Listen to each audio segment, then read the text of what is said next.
লন্ডনের Golders green এলাকায় ইহুদিদের ওপর হামলার পর ঘটনাপ্রবাহ এখন রাজনৈতিক ও সামাজিক বিতর্কে রূপ নিয়েছে। হামলার সন্দেহভাজনকে গ্রেফতার করার সময় পুলিশের আচরণ নিয়ে প্রথমে উদ্বেগ প্রকাশ করেন গ্রিন পার্টির নেতা জ্যাক পলান্সকি। তিনি নিজেও একজন ইহুদি। তাড়াহুড়ো করে সামাজিক যোগাযোগ মাধ্যমে পুলিশের সমালোচনামূলক একটি পোস্ট শেয়ার করেছিলেন জ্যাক পলান্সকি। পরে তিনি বুঝতে পারেন এমন সংবেদনশীল বিষয়ে মত প্রকাশের জন্য সামাজিক মাধ্যম উপযুক্ত জায়গা নয়, তাই তিনি প্রকাশ্যে দুঃখ প্রকাশ করেন। তবে ক্ষমা চাইলেও তার উদ্বেগ পুরোপুরি দূর হয়নি। তিনি স্পষ্ট করে বলেছেন, পুলিশ কখনোই সমালোচনার ঊর্ধ্বে নয়। এ নিয়ে মেট্রোপলিটন পুলিশ কমিশনারও তার সমালোচনা করেন এবং একটি খোলা চিঠি লেখেন। পোলান্সকি মনে করেন সেটিও বিষয়টি সমাধানের জন্য সঠিক পদ্ধতি ছিল না। শেষ পর্যন্ত পরিস্থিতি কিছুটা শান্ত হয় এবং তিনি কমিশনারের সঙ্গে ব্যক্তিগতভাবে আলোচনা করার উদ্যোগ নেন। I was very concerned by what I saw, and I remain concerned. The reason why I've apologised is because I accept that X or social media is not the appropriate forum to have that concern.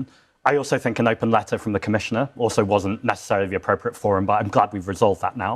I've asked the Commissioner for a meeting, and I'll be taking those conversations up in private.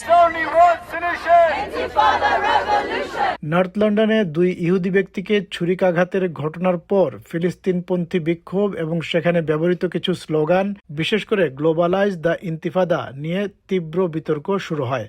পোলান্সকির মতে ভাষা বা স্লোগানকে সরাসরি নিয়ন্ত্রণ করা উচিত নয়, কিন্তু সরকারের অবস্থান কিছুটা ভিন্ন। প্রধানমন্ত্রী শনিবার বিবিসিকে বলেন, এ ধরনের স্লোগান আইনগতভাবে বিচারের আওতাধীন আনা উচিত, তবে বাস্তবে কোনো বক্তব্য অপরাধ হিসেবে গণ্য হবে কিনা সে সিদ্ধান্ত শেষ পর্যন্ত ক্রাউন প্রসিকিউশন সার্ভিসের উপর নির্ভর করে। We have given the police more powers through the Crime and Policing Act. We believe it is everyone. Specific question: will that phrase be essentially banned? Should it be illegal? The Home Secretary has asked Lord Ken Macdonald to do a review of protest. That is due to report in the coming weeks. But the Prime Minister's already said it should be prosecuted. She will be Does looking. he not have the power to do that? She will be. Well, actually, decisions about prosecution are for the CPS.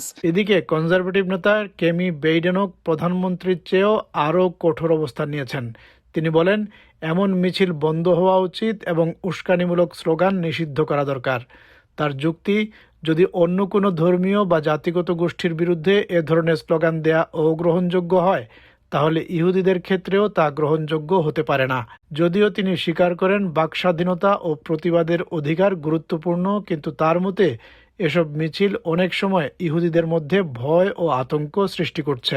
If we had protests marching in front of black churches or mosques, chanting things that were about removing black people or Muslims from the earth, would we think that was okay? Why is it okay to do that in front of synagogues? Of course we have a right to free speech. Of course we have a right to protest. But these marches are being used to create a climate of intimidation and fear against Jews. সব মিলিয়ে পরিস্থিতি কিছুটা জটিল আকার ধারণ করেছে। দেশের ভেতরে সন্ত্রাসী হামলার আশঙ্কা বৃদ্ধি, মধ্যপ্রাচ্যের যুদ্ধের প্রভাব এবং বড় রাজনৈতিক দলগুলোর দুর্বল হয়ে পড়া, এসব কারণে একসঙ্গে মিলে একটি উত্তেজনাপূর্ণ পরিবেশ তৈরি করেছে। এই প্রেক্ষাপটে আসন্ন স্থানীয় নির্বাচনকে ঘিরেও উত্তেজনা বেড়েছে।